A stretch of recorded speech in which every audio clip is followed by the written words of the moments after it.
Assalamualaikum warahmatullahi wabarakatuh. Hamdan wa syukran lillah wassalatu wassalamu ala rasulillah Sayyidina wa maulana Muhammad ibn Abdullah wa ala alihi wa ashabihi wa mawala amma ba'.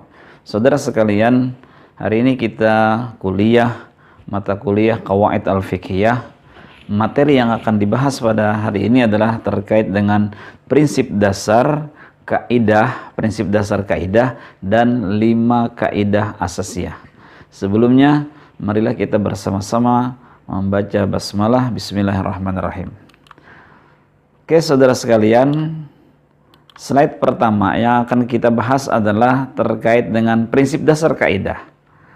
Izzuddin bin Abdissalam mengatakan bahwasanya seluruh syariat itu, seluruh hukum itu adalah maslahah atau untuk kemaslahatan.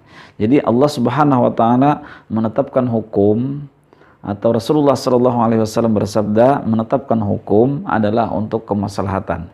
Tidak ada selain untuk kemaslahatan. Jadi hukum itu adalah untuk kemaslahatan. Itu. Yang kedua, kemaslahatan tersebut baik dengan cara menolak mafsadah ataupun dengan cara meraih kemaslahatan.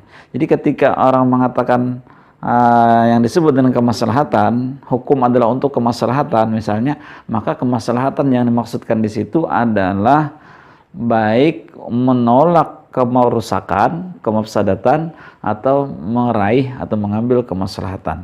Intinya begitu. Nah, artinya hukum yang ditetapkan oleh Allah dan Rasulullah SAW itu adalah untuk kemaslahatan. Tidak ada tujuan Allah Subhanahu wa taala ataupun Rasulullah untuk menzalimi hambanya, menzalimi umat manusia, menzalimi umat Rasulullah SAW dalam melaksanakan hukum. Tidak ada. Jadi itu yang harus kita tanamkan dalam diri kita, bahwasanya hukum ditetapkan oleh Allah adalah untuk kemaslahatan. Titik gitu. Nah, selanjutnya yang ketiga, baik kemaslahah ataupun mafsadah ada untuk kepentingan dunia, maksudnya adalah untuk kemaslahatan di dunia ini. Hukum itu ditetapkan untuk kemaslahatan di dunia. Banyak sekali kan aturan-aturan, aturan dalam negara, aturan dalam hukum keluarga, aturan dalam perekonomian, semuanya ditentukan adalah untuk kemaslahatan yang berkaitan dengan kepentingan dunia. Namun kemaslahatan atau menolak kerusakan itu ada juga berkaitan dengan kehidupan akhirat. Adanya aturan ini adalah untuk nyamannya di akhirat nanti. Adanya larangan minum khamar misalnya, itu adalah supaya nyaman di akhirat nanti. Jadi ada untuk kepentingan akhirat atau kepentingan dua-duanya. Jadi untuk kehidupan dunia nyaman, untuk kehidupan akhirat nyaman. Itulah hukum yang ditetapkan oleh Allah Subhanahu wa taala atau Rasulullah SAW. Nah, yang keempat, kalau maslahah itu adalah dibolehkan dan kalau mafsadah itu adalah dilarang. Kira-kira begitu. Mudah-mudahan bisa dipahami dengan baik. Selanjutnya adalah yang kelima. Dari segala yang kita jelaskan tadi, maka kaidah untuk menyatakan pernyataan-pernyataan dari nomor 1 sampai nomor 4 yang di atas tadi adalah kaidahnya jalbul masalih wa dar'ul mafasid. Meraih atau menarik kemaslahatan dan menolak kerusakan atau kemafsadatan. Mengambil kemaslahatan, menolak kemudaratan. Itulah inti dari hukum. Adanya hukum Islam, hukum yang ditetapkan oleh Allah dan Rasulullah SAW adalah untuk kemaslahatan dan menolak kemudaratan. Itu yang harus kita tanamkan di dalam pikiran kita. Gitu ya. Nah, jadi kalau kita lihat di slide ini, intinya adalah pencapaian kemaslahatan. Intinya itu adalah pencapaian kemaslahatan. Hukum atau fikih ditetapkan untuk kemaslahatan. Tercapainya kemaslahatan berarti suatu aturan, suatu ketentuan fikih atau dan segalanya dapat berfungsi untuk menolak kemudaratan, yang berarti pula dengannya ditolaknya kemudaratan ini seseorang akan memperoleh kemaslahatan. Dalam hukum misalnya kita menuntut ilmu, dalam kuliah misalnya menuntut ilmu, maka menuntut ilmu ini sebenarnya menolak kemudaratan. Kemudaratannya apa? Menolak dari kebodohan. Nah, dengan demikian, dengan ditolaknya kebodohan tadi, berarti merupakan kemaslahatan bagi kita, yaitu dengan adanya kita memiliki pendidikan. Artinya kita terdidik. Begitulah kira-kira secara sederhananya contoh yang berkaitan dengan hal ini. Banyak sekali persoalan-persoalan dalam kehidupan kita. Silahkan kita bersama-sama mengeksplor, mencari contoh yang berkaitan dengan prinsip dasar kaidah ini. Selanjutnya, yang keenam. Nah, yang keenam, kemaslahatan itu dilihat dari sudut syariah. Jika kemaslahatan itu dilihat dari sudut syariah, ia terbagi kepada 3. Ada yang wajib melaksanakannya, itu ya. Ada yang sunnah melaksanakannya, yang namanya kemaslahatan ini. Ada juga mubah melaksanakannya. Jadi ini misalnya ada satu ketentuan hukum. Ini adalah untuk kemaslahatan, kata kita. Menuntut ilmu adalah untuk kemaslahatan. Tercatatnya perkawinan adalah untuk kemaslahatan. Adanya aturan dalam pemilu kada dan misalnya dalam kenegaraan itu adalah untuk kemaslahatan. Adanya undang-undang perlindungan konsumen misalnya itu adalah untuk kemaslahatan. Nah, kemaslahatan yang dimaksudkan di sini bisa berupa wajib melaksanakannya, bisa berupa sunnah melaksanakannya, atau bisa berupa mubah saja melaksanakannya. Kira-kira bisa dipahami ya, itu maksud intinya ketika kita mengatakan itu ada kemaslahatan itu. Begitu juga sebaliknya, ketika kita menyatakan oh di situ ada kemafsadatan, oh di situ ada kemudaratan, oh di situ adanya ketidakbaikan, maka ia bisa bermakna haram melaksanakannya, juga ada yang bermakna makruh melaksanakannya. Nah, kira-kira bisa dipahami. Nah, ketika kita menyatakan oh itu ada kemudaratannya, itu ada kemafsadatannya, maka bisa jadi pengertiannya adalah haram melaksanakannya atau makruh melaksanakannya. Oke, bisa dipahami dan kita lanjutkan ke slide berikutnya. Jadi kaidah-kaidah asasiyah dan kaidah-kaidah ghairu asasiyah. Nah, tadi kita sudah membahas terkait dengan prinsip dasar kaidah, itu tadi jalbul masalih wa darul mafasid. Menarik kemaslahatan dan menolak kemudaratan. Nah, hari ini selanjutnya kita akan membahas tentang kaidah-kaidah asasiyah dan kaidah-kaidah ghairu asasiyah. Kaidah asasiyah ini disebut juga sebagai kaidah kulliyah al-kubra. Nah, kaidah asasiyah asas, kaidah dasar atau disebut dengan kaidah kulliyah, kaidah-kaidah yang mengkuli, kaidah-kaidah yang meliputi beberapa persoalan secara universal. Itu al-kubra yang besar. Dia melingkupi secara menyeluruh dan besar kandungannya. Nah, itu disebut dengan kaidah asasiyah atau qawaid kulliyah al-kubra. Yaitu kaidah-kaidah kuli yang besar, itu intinya. Nah, disebut demikian, kenapa dia disebut demikian? Karena ia lebih universal, lebih ashmal, lebih umum, dari kaidah-kaidah lainnya. Maksudnya cakupannya itu lebih luas daripada kaidah-kaidah yang lain. Kan ada kaidah-kaidah yang cakupannya kecil, ada kaidah-kaidah yang cakupannya besar. Nah, makanya kaidah kulliyah al-kubra atau qawaid asasiyah itu disebut sebagai kaidah-kaidah yang lebih universal, lebih umum dari kaidah-kaidah yang lain. Sehingga dengan keberadaannya itu ia dapat menampung berbagai persoalan hukum fikih dan persoalan-persoalan lainnya. Kira-kira bisa dipahami. Selanjutnya, kaidah-kaidah asasiyah. Seperti apa sih bentuk kaidah-kaidah asasiyah? Nah, menurut para ulama, bahwasanya kaidah asasiyah ini terbagi kepada 5 kaidah. Terbagi kepada 5 kaidah. Yang pertama, al-yaqin la yuzalu bisyak. Urutannya itu tidak masalah. Al-yaqin la yuzalu bisyak. Keyakinan itu tidak dapat dihilangkan hanya karena adanya keraguan. Satu keyakinan tidak bisa dihilangkan hanya ada keraguan.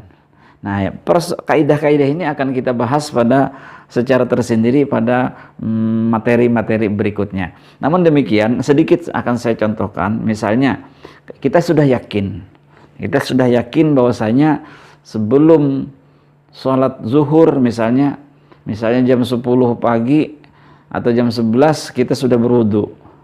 Lalu pas orang mau melaksanakan sholat zuhur, tiba-tiba kita ragu, apakah saya ini batal atau tidak wudu saya ini. Nah, berdasarkan kaidah ini, al-yaqin la yuzalu bisyak. Keyakinan itu tidak dapat dihilangkan hanya karena adanya keraguan. Kita ragu bahwasanya batal atau tidak, tapi kita yakin bahwa pukul 11 tadi kita berwudu. Nah, berarti dengan keraguan-keraguan ini itu tidak bisa muncul, keraguan itu tidak bisa menghilangkan keyakinan. Yang jelas kita yakin sudah berwudu. Maka ketika kita ragu-ragu apakah batal atau tidak, tapi kita yakin bahwasanya kita sudah berwudu, maka teruslah kita melaksanakan sholat zuhur dengan keyakinan kita bahwasanya pada pukul 11 tadi kita sudah berwudu. Nah, itu. Nah, kalaupun misalnya dia ingin berwudu lagi tak masalah, tapi misalnya kalau ingin mengambil hukum yang sudah berlaku tadi, bahwasanya dia yakin bahwasanya dia sudah berwudu, maka teruslah dia melaksanakan sholat. Nah, yang kedua, kawaid asasiyah yang kedua adalah al-masyakkah tajlibut taisir. Al-masyakkatu tajlibut taisir. Kesulitan itu membutuhkan kemudahan. Kesulitan membutuhkan kemudahan. Misalnya kita dalam keadaan musafir, kita melakukan perjalanan yang mungkin tidak mudah. Walaupun mungkin di zaman hari ini perjalanannya nyaman, tapi kan kita akan macet dan segalanya atau berurusan dengan persoalan-persoalan yang lain, maka misalnya kita melakukan jamak qasar salat. Nah, itu adalah dibutuhkan kemudahan. Kesulitan itu membutuhkan kemudahan. Nah, ini contoh untuk al-masyakkah tajlibut taisir. Selanjutnya, yang kaidah nomor 3 adalah ad-dhararu yuzal. Kemudaratan itu harus dihilangkan. Nah, ini kaidah asasiyah yang ketiga. Kemudaratan itu harus dihilangkan. Sesuatu yang bisa mengakibatkan cacat kehidupan kita atau membuat kita mengalami kematian seseorang, maka itu disebut dengan darurat. Nah, itu kalau darurat berarti kalau hal ini menimpa pada seseorang, berarti dia adalah merupakan kemudaratan, dan kemudaratan itu harus dihilangkan. Gitu. Kira-kira begitu ya. Nah, yang keempat ada al-adatu muhakkamatun. Adat atau kebiasaan dapat dijadikan sebagai pedoman dalam menetapkan hukum. Kebiasaan yang ada di masyarakat kita. Kita kaji. Dahulu kita pernah belajar salah satu teori usul fikih, yaitu uruf, adat istiadat. Di situ ada uruf amali, uruf fi'li. Uruf perbuatan, ada uruf yang qauli, ucapan. Ada yang khas dan ada am. Ada fasid, ada sahih, atau ada sahih, ada fasid. Ada yang diterima dalam Islam, ada yang tidak diterima dalam Islam. Nah, yang dimaksudkan di sini al-adatu muhakkamatun itu, adat adalah dapat dijadikan sebagai metode penetapan hukum, adalah adat yang diterima dan tidak bertentangan dengan Islam atau sejalan dengan Islam. Nah, ingin saya tekankan di sini, yang dimaksud dengan sejalan atau tidak bertentangan bukan berarti harus ada teks dalilnya. Bisa saja adat istiadat itu memang tidak ada dalilnya. Tidak ada teks secara tertulis dalam Al-Quran dan hadis tentang kebudayaan itu. Tetapi ketika kita kaji, walaupun tidak ada teksnya, tapi tidak bertentangan secara implisit, secara keseluruhan dengan dasar-dasar hukum Islam, maka itu disebut dengan adat yang sahih, adat yang diterima dalam Islam. Jadi ingat, bukan berarti suatu adat itu ditolak karena tidak ada teksnya. Bisa aja memang dia memang tidak ada teks, tapi tidak bertentangan. Itulah yang disebut dengan adat yang sejalan dengan syara. Nah, itulah yang disebut juga dengan adat sahih. Kaidahnya al-adatu muhakkamatun. Nah, yang kelima adalah al-umuru bimaqasidiha. Setiap persoalan tergantung dengan tujuan atau maksud orang yang melakukannya. Nah, ini kaidah yang kelima. Apapun persoalannya, orang mau belajar, orang mau kuliah, orang mau salat, orang mau berwudu, mau apa saja, melakukan amal perbuatan, bahkan bukan amal ibadah, misalnya mau makan, mau tidur, mau apa ke, semuanya adalah tergantung dengan niat si pelakunya. Nah, segala sesuatu hal bisa masuk ke situ yang berkaitan dengan maksud atau tujuan atau niat. Nah, saudara sekalian, inilah 5 kaidah asasiyah yang sebenarnya harus kita kuasai, bahkan kita hafal 5 kaidah ini. Paling tidak kita hafal 5 kaidah ini dalam ketika kita menetapkan hukum. Nah, urutan dari 5 kaidah ini kadang tidak sama gitu kan. Ada yang mendahulukan al-umur bimaqasidiha, lalu kemudian al-masyaqqatu jalibut taisir, ad-darur yuzal, kemudian al-yakin la yuzal bisyak, kemudian al-adamu hakamah. Jadi urutan yang kelima ini tak masalah lah istilahnya, di mana dia ditempatkan. Tapi yang jelas ada 5 kaidah asasiyah yang harus kita kuasai, bahkan kita hafal. Nah, selanjutnya selain dari kaidah-kaidah asasiyah, ada juga kaidah-kaidah ghairu asasiyah. Nah, kaidah ghairu asasiyah ini adalah disebut juga kaidah kulliyah ghairul kubra. Jadi kaidah kuliah, kaidahnya yang bersifat universal, tapi bukan besar. Nah, kaidah-kaidah ini sebagai pelengkap atau pendukung dari kaidah-kaidah asasiyah. Bahkan kaidah ghairu asasiyah ini merupakan sub dari kaidah asasiyah, bagian dari kaidah asasiyah. Misalnya di sini kita contohkan dalam slide ini, misalnya ad-dararu yuzal, kemudaratan itu harus dihilangkan. Nah, sebagai kaidah asasiyah, maka ia tentu memiliki sub-sub kaidah atau kaidah-kaidah yang di bawahnya, yang ghairul kubra, yang tidak besar. Misalnya ad-daruratu tubihul mahzurat. Darurat itu, hal-hal yang darurat itu adalah membolehkan yang asalnya diharamkan. Asalnya hukumnya ini adalah diharamkan, makan babi, makan hal-hal yang diharamkan dalam keadaan lapar dan tidak ada jalan lain selain memakan yang diharamkan itu, maka dalam keadaan darurat itu membolehkan untuk melakukan yang diharamkan, memakan yang diharamkan. Tapi catatannya adalah dalam keadaan darurat. Darurat itu tidak ada jalan lain selain dari melakukan hal itu. Nah, itu. Yang kedua, misalnya ada kaidah lain yang menjadi sub dari kaidah ad-darur yuzal, di bawah bagian dari ad-darur yuzal, misalnya ad-dararul asyad yadfa'u bil akhaf, yaitu kemudaratan atau kemudaratan yang besar, yang bersengatan, yang kuat, itu dihilangkan dengan kemudaratan yang lebih kecil gitu. Nah, jadi banyak sekali kaidah-kaidah ghairul asasiyah atau kaidah-kaidah kuliah ghairul kubra lainnya yang bisa kita kaji di pembahasan-pembahasan mendatang. Saudara sekalian, itulah materi yang telah kita bahas pada hari ini. Mudah-mudahan ada manfaatnya. Yang jelas, hukum itu adalah untuk kemaslahatan. Tidak ada hukum untuk memberikan kemudaratan atau memberikan beban atau menzalimi umat manusia. Kalaupun itu adalah merupakan beban, tapi tentunya kita yakini bahwasanya beban hukum itu adalah sesuatu yang bisa kita pikul dan bisa kita laksanakan. Nah, itu yang pertama. Yang kedua, ada pembagian kaidah. Pembagian kaidah ini ada namanya kaidah asasiyah, ada kaidah ghairu asasiyah. Kaidah asasiyah itu terbagi kepada 5. Yang pertama saya awali dulu dari misalnya al-umur bimaqasidiha. Yang kedua al-masyaqqatu tajlibu taisir. Yang ketiga adalah ad-dararu yuzal. Yang keempat adalah al-yaqin la yuzalu bisyak. Dan yang kelima al-'adatu muhakkamah. Paling tidak kita hafal 5 kaidah asasiyah ini. Wajib sebenarnya hafal. Nah, selain dari kaidah asasiyah ini, ada kaidah-kaidah lain yang disebut dengan sub kaidah atau bagian-bagian dari kaidah asasiyah ini. Mudah-mudahan ada manfaatnya. Marilah kita akhiri dengan sama-sama baca hamdalah. Alhamdulillahirabbil alamin. Assalamualaikum warahmatullahi wabarakatuh.